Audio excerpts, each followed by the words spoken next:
Thank you, Sanjeev. Thank you, CII, for having me here. Thank you, Mr. Chakravarthi, for inviting me to this panel. A brief introduction about myself. I think I've been working in the emerging technologies areas for the last 20, 22 years. And for good or bad reasons, have always been on the cutting edge of technology. And many of them probably find a resonance with packaging industry, be it RFID, be it QR codes, be it blockchain, IoT, and now, of course, we all talk about artificial intelligence. Uh, Coming to the opening remarks that Sanjeev has asked us to talk, I also come from a traditional business family background, so I have probably the advantage of seeing both sides of the story. My father very jokingly comments, "तुम technology वाले सिर्फ हथेली पे चांद दिखाते हो, कुछ solution तो नहीं." So I understand that side of the story also. And there is a general feeling in the traditional industry that technology is expensive. I just want to start by submitting that not using technology is probably going to prove more expensive than calling technology as expensive. I think we need to sit together, have a dialogue together, and see how MSMEs and our growing industries leverage technology to be competitively best at the global level.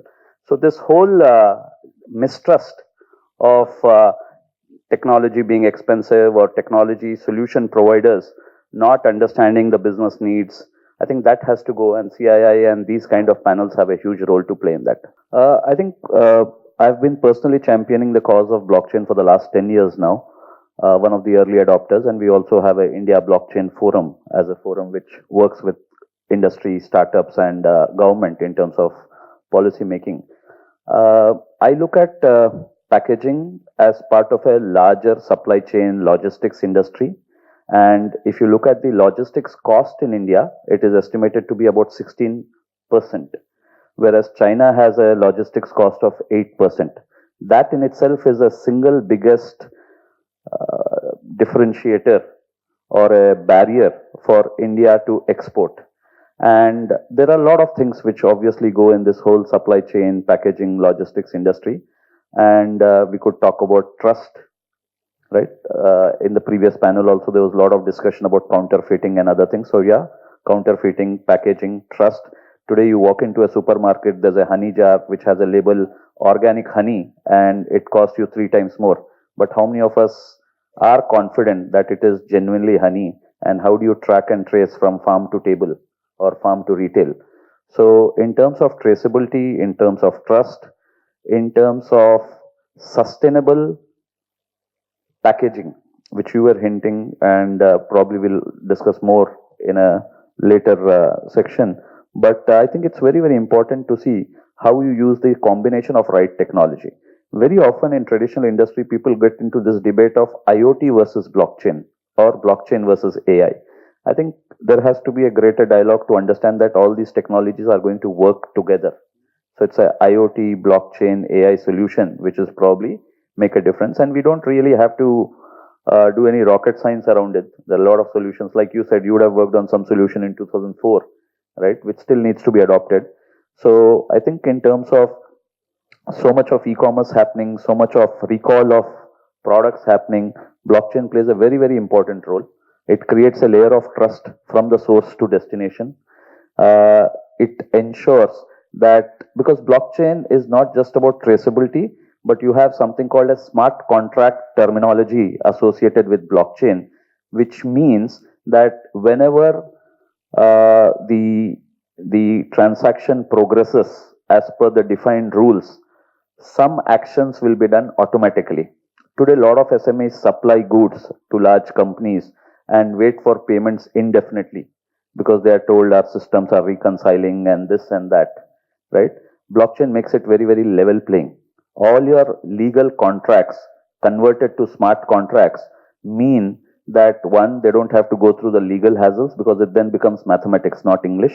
And second, it can be acted upon. It is not the proprietary of a larger company. So blockchain in that sense creates a layer of trust and democratizes for different size parties involved in the transaction. And for the last few years, people have been talking about human-machine interaction or interface. I think it's now time for machine-to-machine communication, because wherever there's going to be a human being, there's going to be inefficiency, there's going to be corruption. That's the fact of life. yeah, I mean corruption of some form, uh, right?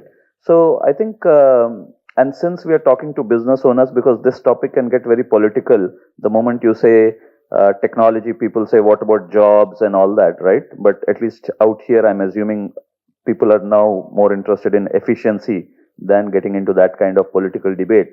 What is good for the country, what is good for the company, I think, or what is good for the company will eventually become good for the country, right? So I think it's very important to adopt technology. And just one or two submissions that I have. One, look at India. It has, proven beyond extent that today we are like the suppliers of technology to the whole world. The whole world relies on us for technology, but unfortunately, we are not giving that technology to our own industry. Our industry doesn't use technology. Second, uh, at the cost of offending my friends, sometimes Indian industry also goes to very large companies. I think there are specialists available in technology, especially emerging technologies. Larger companies, technology providers take time to adopt new technologies.